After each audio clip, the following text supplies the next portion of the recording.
I believe that this nation should commit itself to achieving the goal, before this decade is out, of landing a man on the moon and returning him safely to the Earth.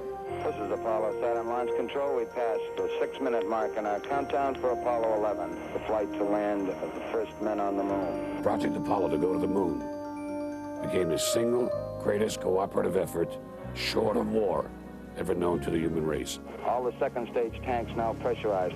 Good luck and Godspeed. No single space project in this period will be more impressive to mankind or more important for the long-range exploration of space.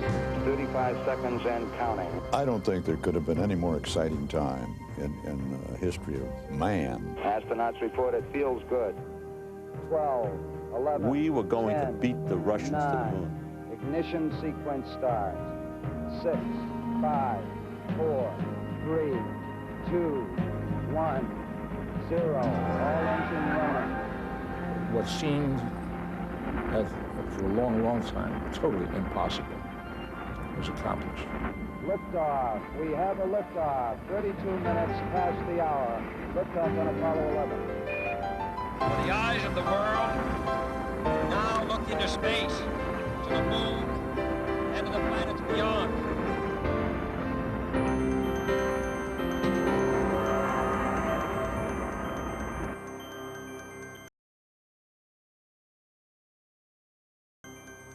It happened right here, 25 years ago, on a Florida cape called Canaveral. This is the place where man's greatest adventure began. On a day pretty much like today, one of man's oldest and most enduring dreams is about to become real. 3 men are preparing to attempt a voyage to the moon, to explore that distant world and return safely to Earth. It is a watershed moment in human history. If the mission succeeds, we will no longer be destined to live out the ages here on Earth. We will have taken our first step toward the stars. This was the biggest event that's going to happen in history. Truly historic. The first time men were expected to travel to the moon and then land on the moon. It seemed an impossibility. This is a culmination of everything that man has learned up until today. It is 4:30 a.m., July 16th, 1969. 3 men, Neil Armstrong, Edwin Buzz Aldrin, and Michael Collins, check their spacesuits for pressure leaks. Outside, television lights scatter the darkness. On Cocoa Beach, the mood of the countdown parties shifts from wild celebration to an almost unbearable suspense. Thousands have gathered along the road leading north. 3,000 journalists are there, 1,000 more at Mission Control in Houston, more than 1 million people in all. The world stands poised for the greatest adventure in the history of mankind. I don't think there could have been any more exciting time in the history of man, perhaps, than that around Cocoa Beach at the time that we were getting ready to launch man into space and then succeeding in getting him into space. The tremendous devotion of everybody there, every technician, from the lowest janitor right up to Werner von Braun and the rocket scientists and the astronauts themselves, devoted to this one thing of exploring space, of getting out there, out beyond our own atmosphere. It was overwhelming. It grabbed up everybody. The astronauts begin their journey.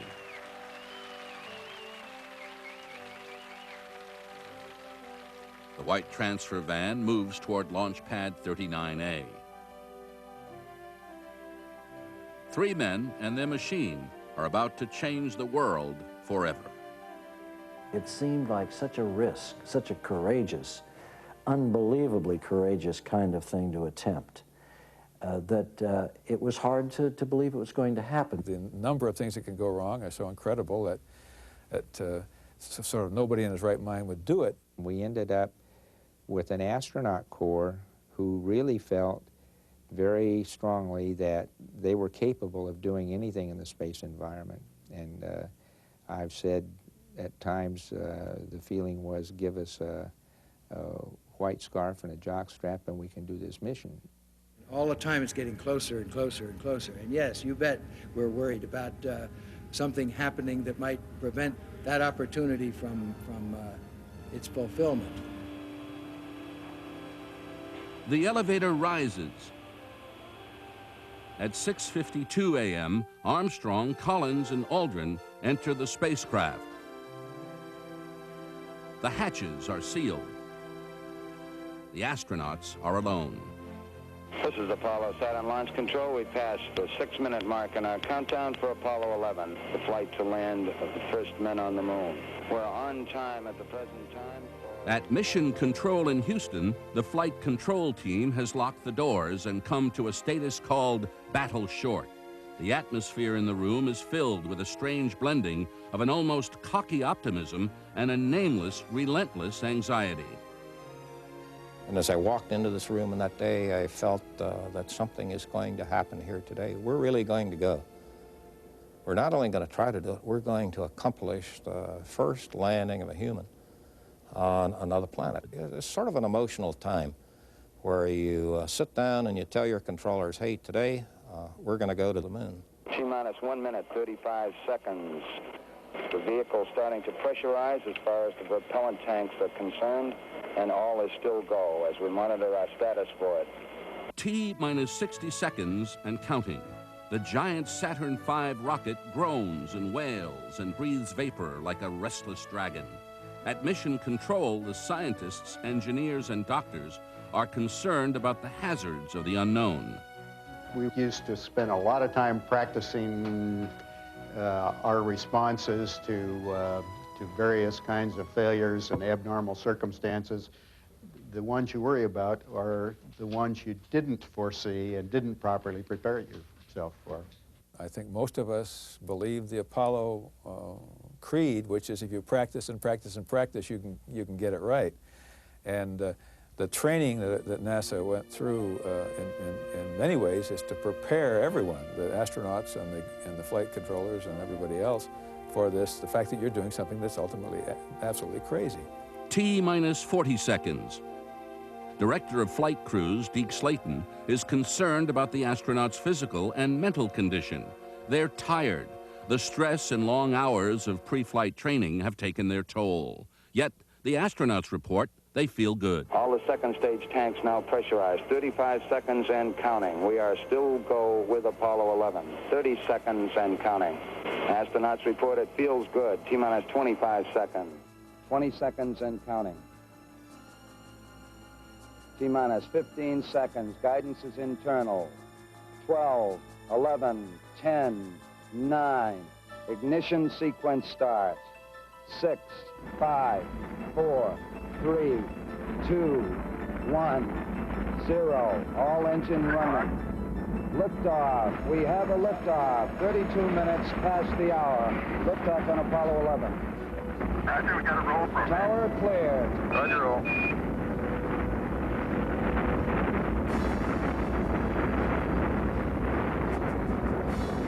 One, Bravo.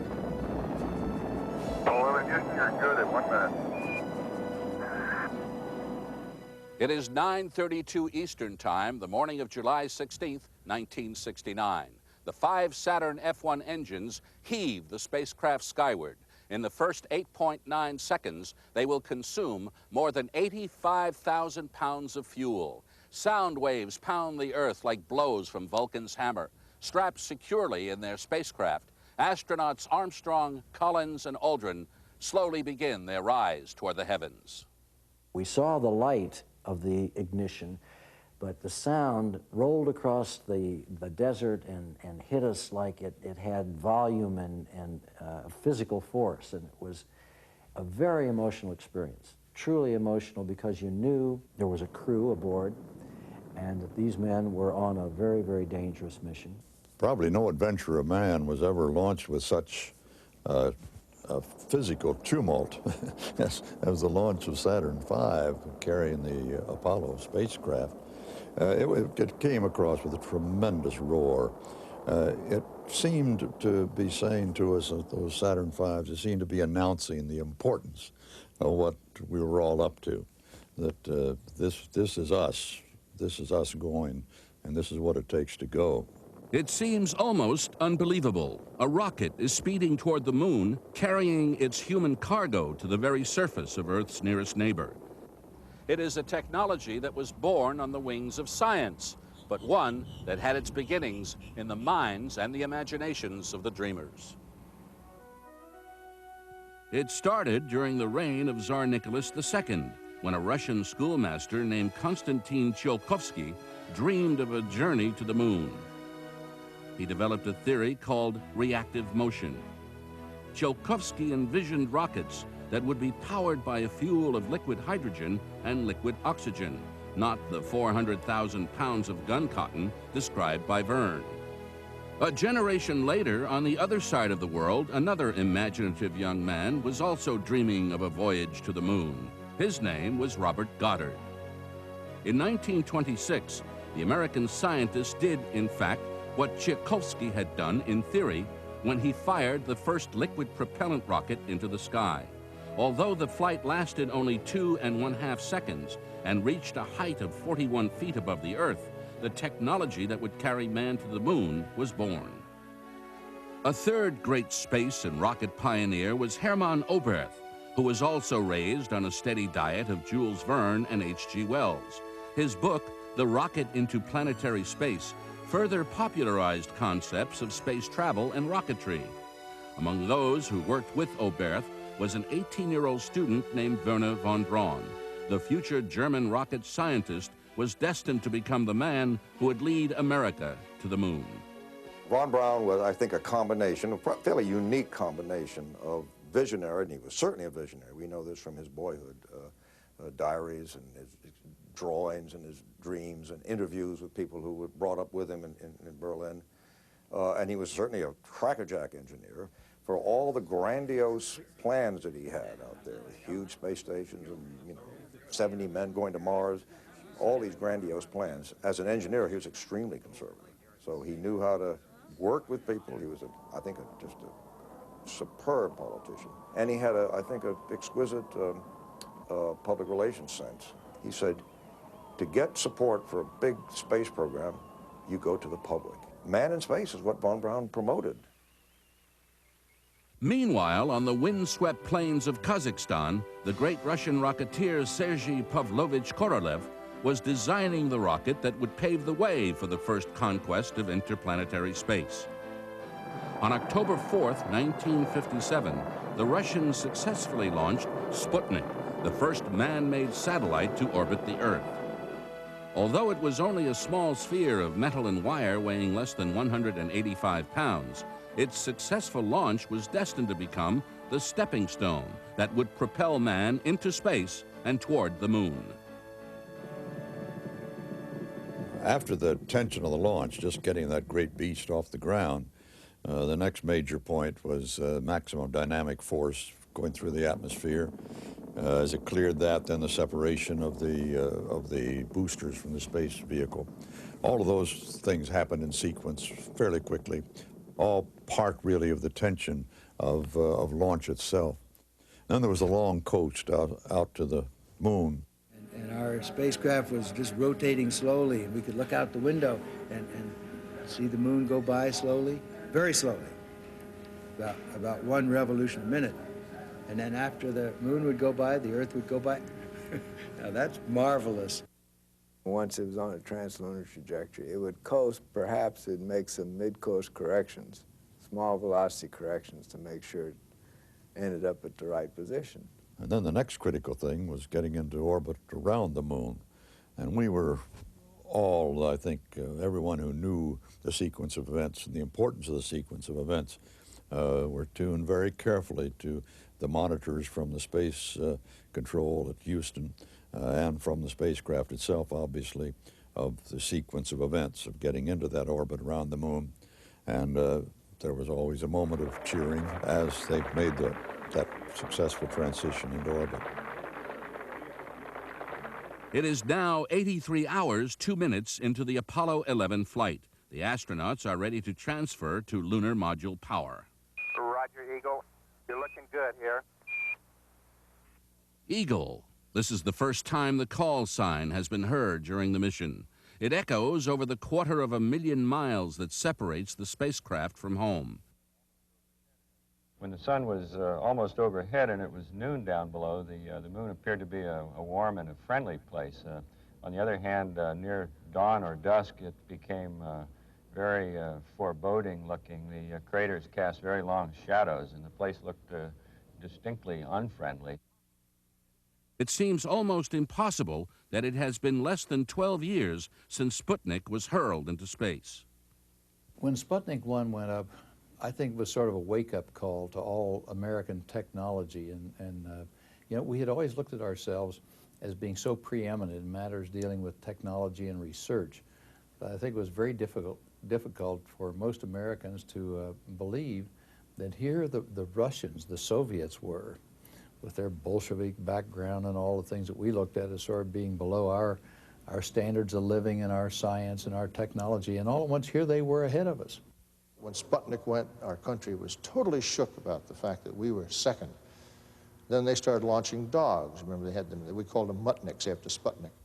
On October 7th, 1958, 1 year and 3 days after the Russians launched Sputnik, Project Mercury was born, and America was officially in the business of sending a man into space.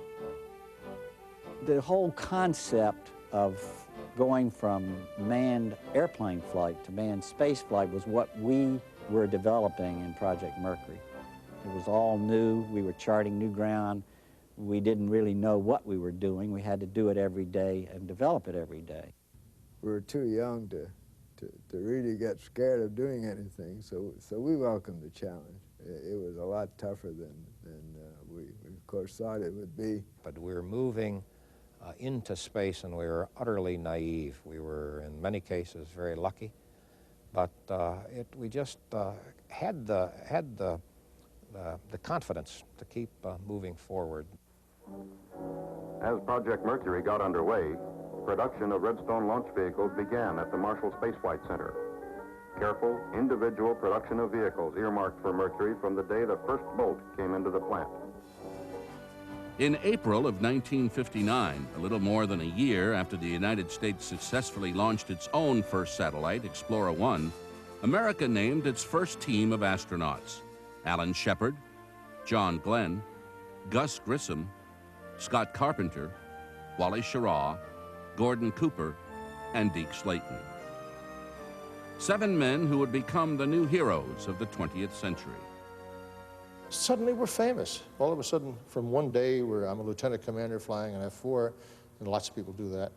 Next day I'm a unique person, almost one of 7 at least, and we're suddenly well known. Well, we go out to Edwards Air Force Test Station, and we meet fellows like Scott Crossfield, who I admire very much. And Scotty almost snubbed us. He said, "Why are you guys so famous? You haven't done anything." We began to think of it. We hadn't done anything. But that's the way we were treated all those days. And as a result, we bonded much more closely than you'd expect. We 7 became brothers. Well, I expect that most of us considered to be heroes, American heroes, and people of some accomplishments, people who are in history books. But you know, when you're sitting on the top of approximately 6 million pounds of highly explosive fuels, the last thing in your mind is being in somebody's history book. It was early in the year 1961. Here at Cape Canaveral, the Project Mercury astronauts were making bets on who would be the first man in space. Everything was ready. On Pad 5, the Redstone rocket was waiting to go. But halfway around the world, in central Russia, Yuri Gagarin was about to shock the Americans and the world.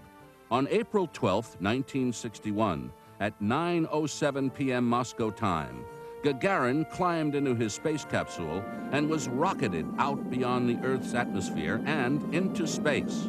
"I looked and looked, but I didn't see God," Yuri would say later.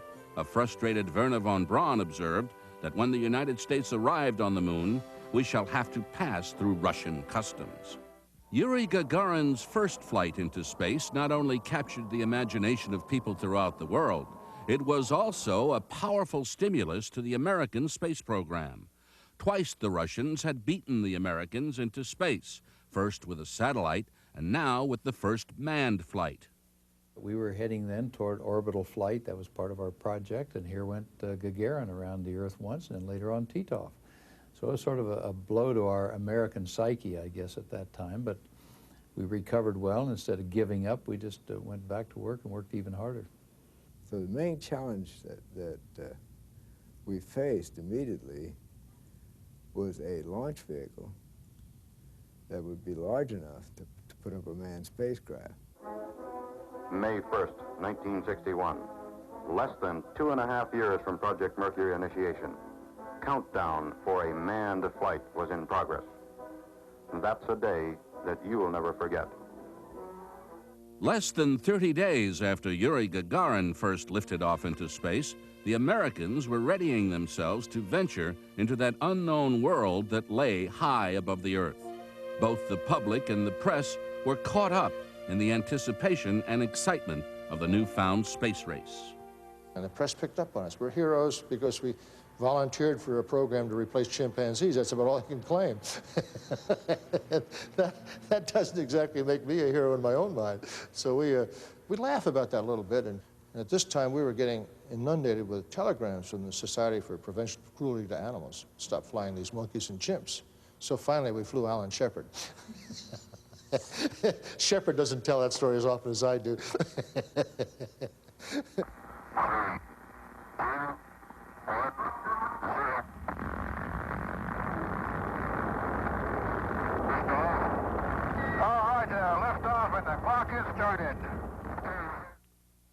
On May 5th, 1961, Alan Shepard lifted off from Cape Canaveral atop von Braun's Redstone missile and rode it into space. They called it Freedom 7. America had finally put a man into space. Well, you know, a very interesting thing happened after my flight, Freedom 7. We went to Washington to get a medal from President Kennedy, have a parade with Vice President Johnson, and we were supposed to get out of town that afternoon. Kennedy said at the last minute, when you're finished with the parade, come back, we want to have a meeting, which was totally unscheduled. So we came back into the Oval Office, and he said, now tell me again, how did you react, and how did you fly, and how did you feel? And, you know, everything was exciting to him. On May 26, 1961, only 21 days after Alan Shepard's first flight, President John Kennedy stood in front of the Congress of the United States and took an astonishing risk. By promising the world that America would land on the moon within the decade, he gambled both his reputation and political career on the fulfillment of mankind's oldest dream. A lot of historians have said, well, you know, it was a political decision, and I suppose everything that comes out of the White House is considered to be a political decision. But I'm convinced that he was totally involved with it. As far as I'm concerned, it was not a political decision. And I get a call, I'm in Virginia, the president's going to visit Houston, Texas, and they ask me, well, you've got to come to Texas, and I'm head of flight operations, or that part of flight operations at the time. You got to come brief President Kennedy on how we're going to go to the moon. I said, you've got to be kidding. I don't know how to go to the damn moon. I never heard of going to the damn moon, but I found out pretty damn quickly, I'll tell you that. It took me a couple of weeks, and I came down here and told the president how we were going to go to the moon. As I look back on Mr. Kennedy, and he was brought up in a family where they loved challenges, and the Russians challenged our country by getting into space before we did. And I think he was not going to turn his back on that challenge. He really wanted to show the world that this country was the greatest technological nation in the world.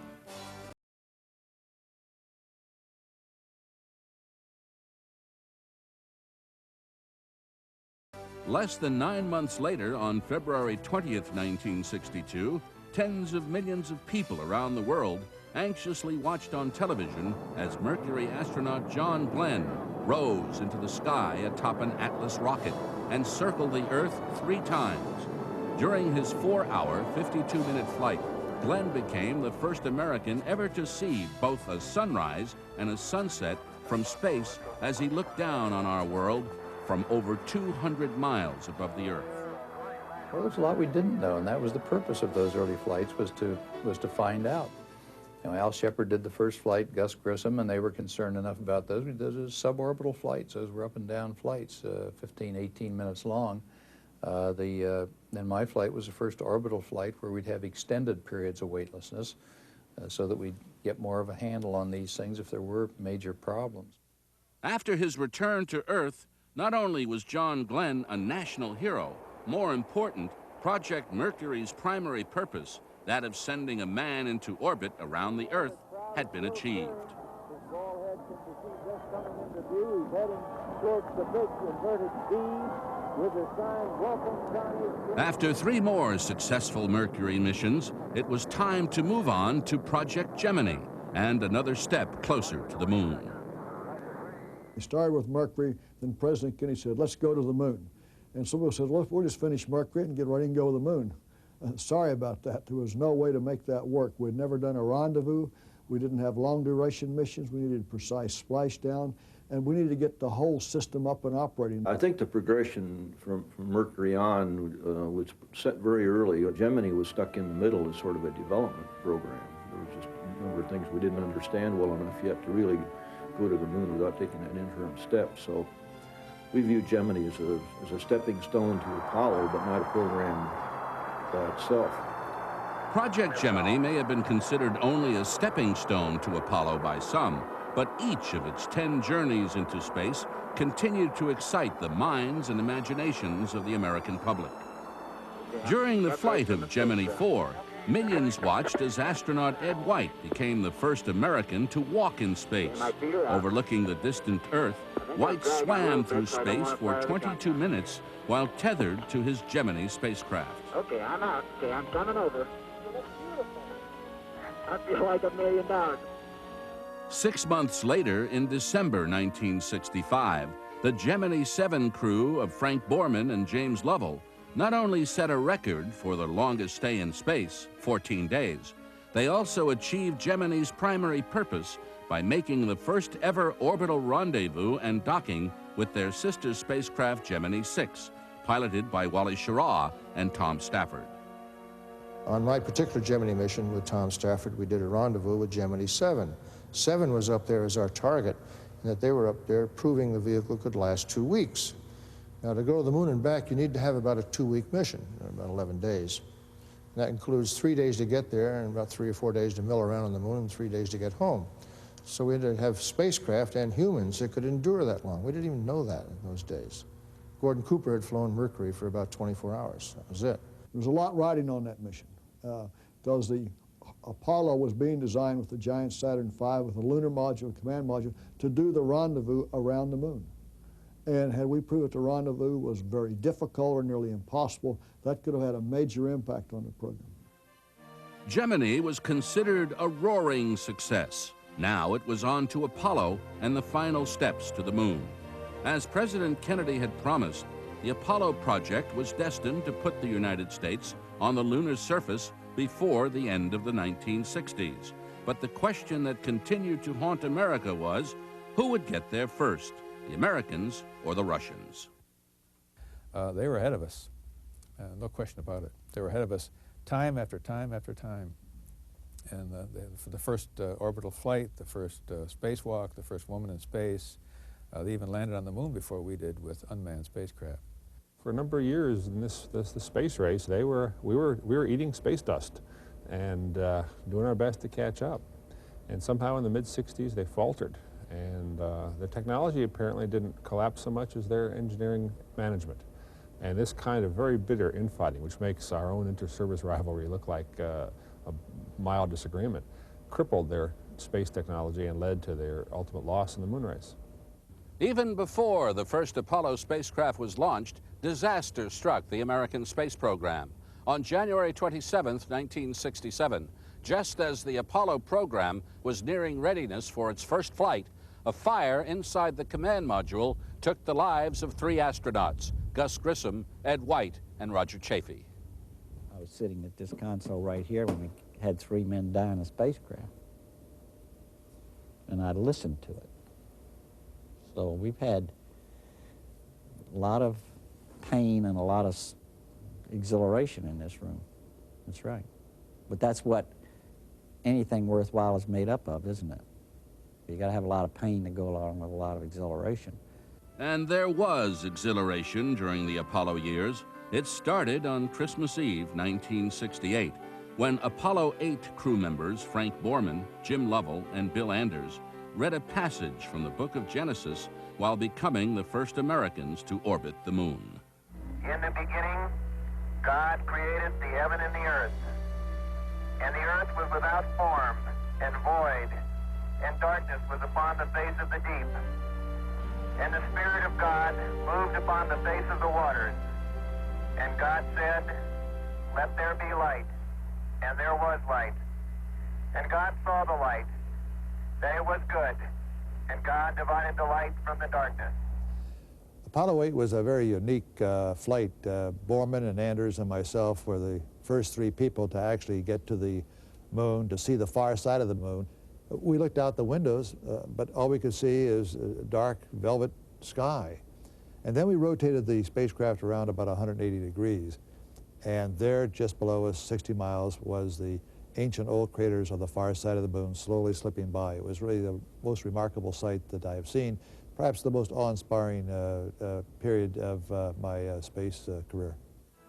After the resounding successes of Apollo 7, 8, and 9, the American space program was ready for its final dress rehearsal for the landing of the first men on the moon. Apollo 10 crew members Tom Stafford and Gene Cernan took their lunar module, nicknamed Snoopy, to within 9 miles of the moon's surface. Cernan and I went down to 8 and 9 miles above the moon while John Young stayed up at 60 miles in command module. We radar mapped, we photo mapped, we picked out that landing site where Neil would land 2 months later, and we saw these boulders. I'll never forget the boulders. God, they were awesome. And there were boulders bigger in diameter than the World Trade Center is tall. With the critical success of Apollo 10, the final step toward the moon was ready to be taken. Apollo 11 was waiting to lift off into the heavens in search of mankind's ultimate dream, and science fiction was about to become science fact. And when that one came back, then we knew that barring some unforeseen event, we'd get to carry out the world's greatest adventure as far as technology and exploration goes. The Voyagers pass over the Sea of Fertility. It is Sunday, July 20th. 100 hours, 39 minutes, 50 seconds into the mission. Then we had to separate the LEM, the Lunar Excursion Module, from the spaceship itself, from Apollo 11. And that was, of course, the most critical, well, the second most critical moment of all. Roger, Eagle, contact.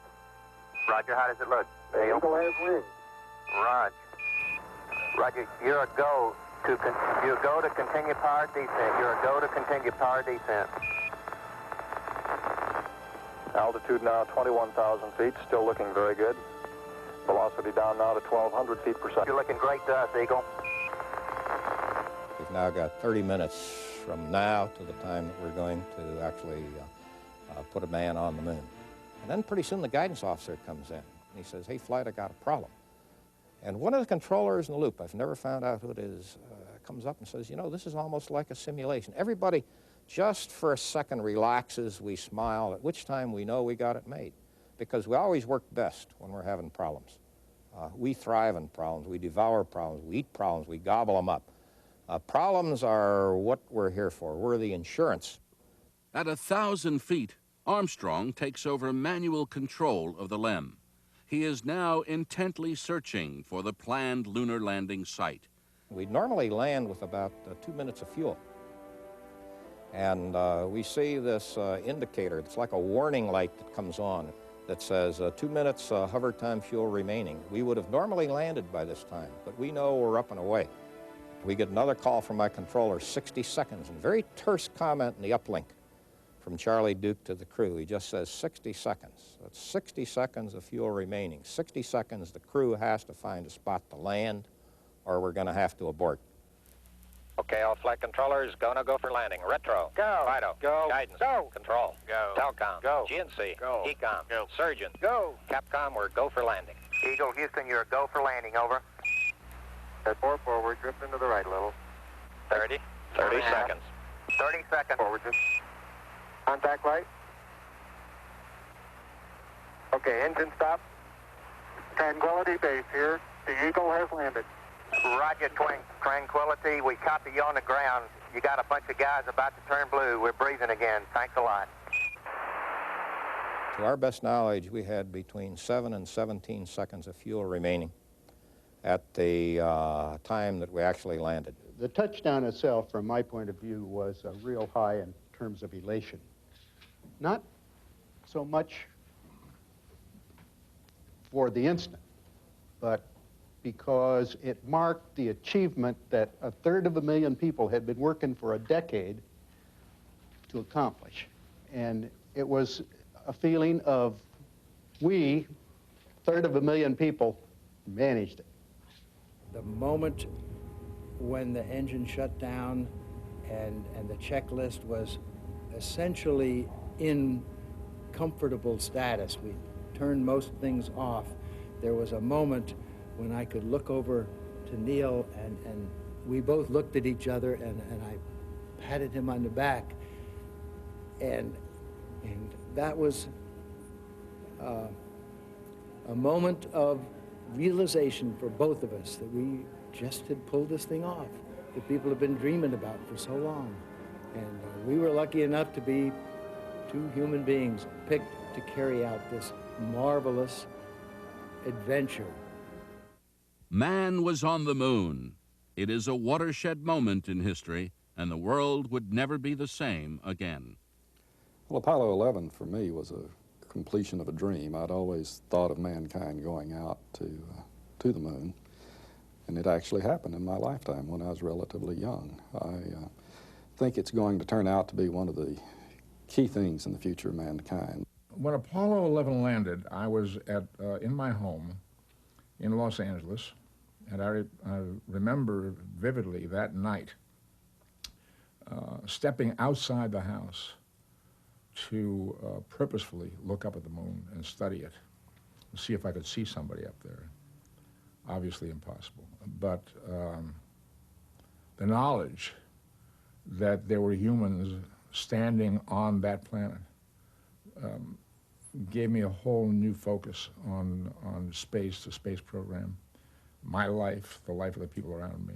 And that magic day 25 years ago when I said glued to the television by epoxy resin, you couldn't get me away from it for any reason on earth, even if there was no Madonna in those days, but if she had walked into the room later, I was just holding my breath, and I had a microphone with me and an audio cassette, and I thought, now, I don't know what in the world I will say when I actually see it happen, but I want to record whatever I'm going to say.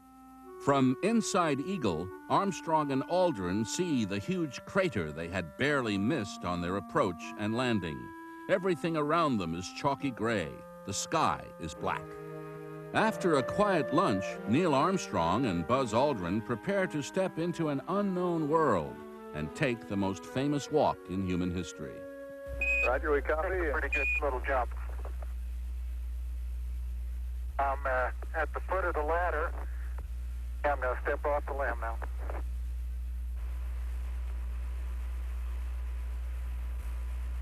That's one small step for man, one giant leap for mankind.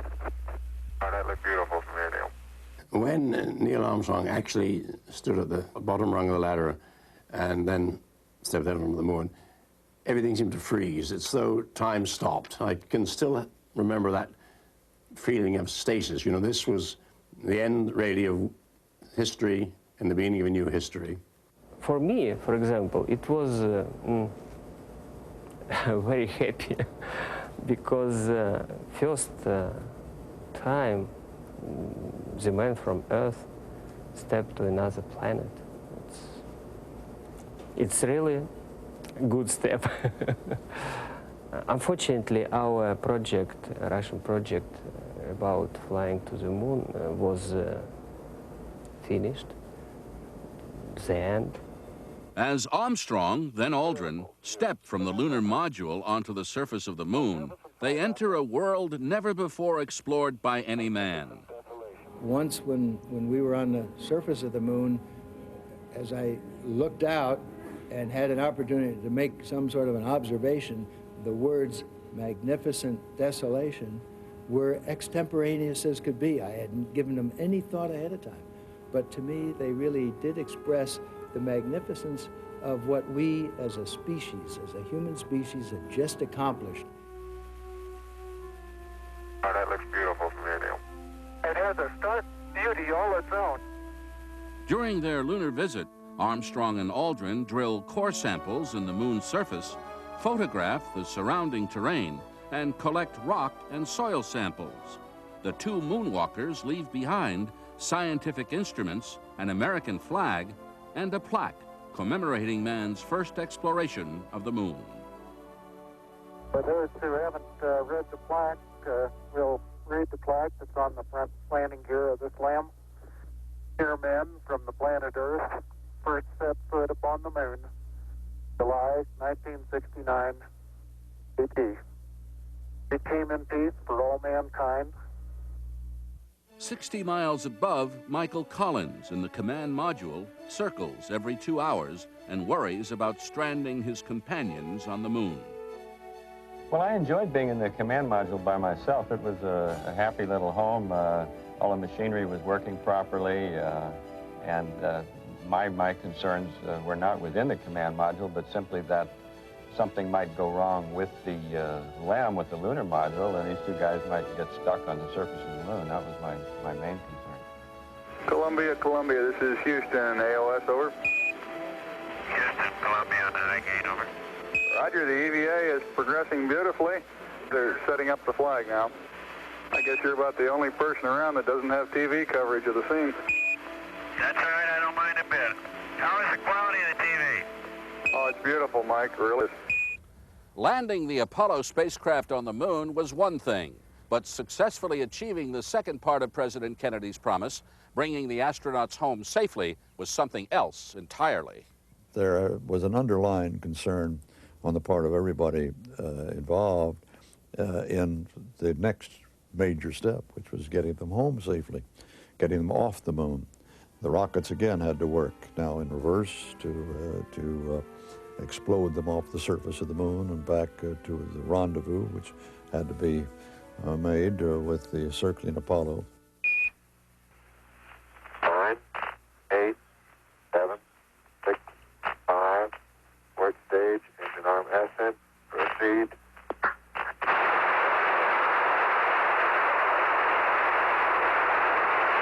Beautiful. 26, 36 feet per second up. 5 for the pitch over. Very smooth. It is now 12:55 p.m. Houston time. Eagle's ascent engine fires. The sighs of relief are almost loud enough to be heard over the 250,000 miles between the Earth and the moon. Eagle Houston, 1 minute, you're looking good. Roger. Next is the rendezvous. NASA engineers have long considered this the greatest unknown of the entire mission. The one that I mistrusted the most was the rendezvous part. That was the thing that was on my mind primarily, was bringing these two vehicles, bringing this ungainly-looking critter back up from the surface of the moon successfully. The two spacecraft move closer and closer to one another. Finally, the latches engage, and the two spacecraft lock into place. The astronauts jettison the LEM and fire what Collins calls the take me home burn. Hello, Apollo 11, Houston, how did it go, over? Open up the LRL doors, Charlie. Roger, we got you coming home. It's well stocked. Velocity 33,000 feet per second. 35,000 feet per second now. Apollo 11 is getting closer and closer to home. Shortly past noon, the spaceship crosses an imaginary line and enters the Earth's sphere of influence. Apollo 11, Houston, with a little recovery force information, over. The recovery ship, the carrier USS Hornet, is picking up thunderstorms on radar. Weather conditions at the splashdown coordinates are becoming worse. Roger, the Hornet is on station, just far enough off the target point to keep from getting hit. Hornet reports a sonic boom a short time ago. Apollo 11 streaks over the Solomon Islands. G-forces reach 6.3, and the drogue chute deploys. Apollo 11, this is Hornet, over. Apollo 11, reach the last clear. The space capsule is at 1,500 feet, 1,000 feet, 500. Splashdown. A tiny vessel home from the moon. They have done the impossible. Well, the most interesting part from a recovery operation on Apollo 11 were the tremendous precautions that we had to take associated with the possibility of bringing lunar pathogens back into the Earth's atmosphere and the seas and so forth. There was a great fear. Well, it was an unknown. It was an unknown of what was the possibility of bringing something back that would be greatly harmful to the Earth. You're told you have to conduct a quarantine. So I am now faced with medically conducting a quarantine, which means that I have to take every means possible to preclude some organism that I don't know. I don't know what this organism is. Nobody knows what the organism is. So what measures do I use to contain that organism? That was a very bad spot to be in. Armstrong, Aldrin, and Collins are placed in a quarantine facility, not unlike a small mobile trailer. The astronauts and the lunar materials are to be isolated for 21 days, while exhaustive medical and scientific tests are conducted. We found no bad effect on animal, plant, or human from the lunar material. The only effect we saw was that it made some of the plants grow better. You could grow lettuce about twice as fast and some of the things like that, but other than that, we saw no effect. Shortly after we took a shower and relaxed inside on the aircraft carrier, we were asked if we wanted to look at some of the television tapes that were taken while our flight was in progress and while we were landing. And as I saw this, the thought popped into my mind, and I said to Neil, look, we missed the whole thing. Now, you know, what I really meant by that was that what was happening was not up there where we were, it was happening back here. And I'm reflecting a little bit with hindsight, but the significance of Apollo is what happened in the hearts and minds of people all over the Earth.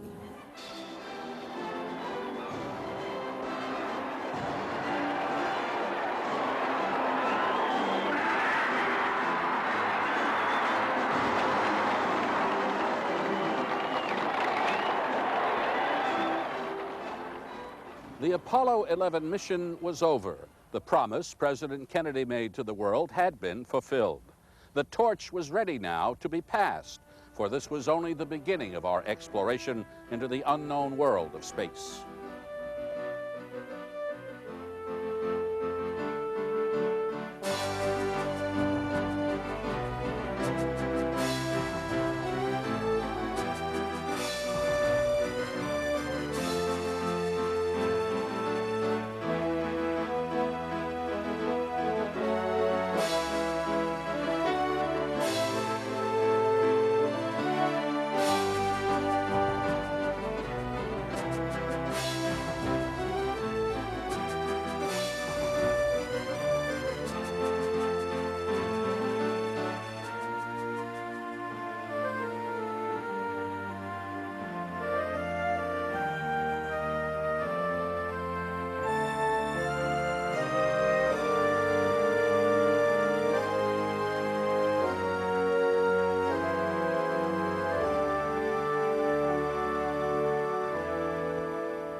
Thank you.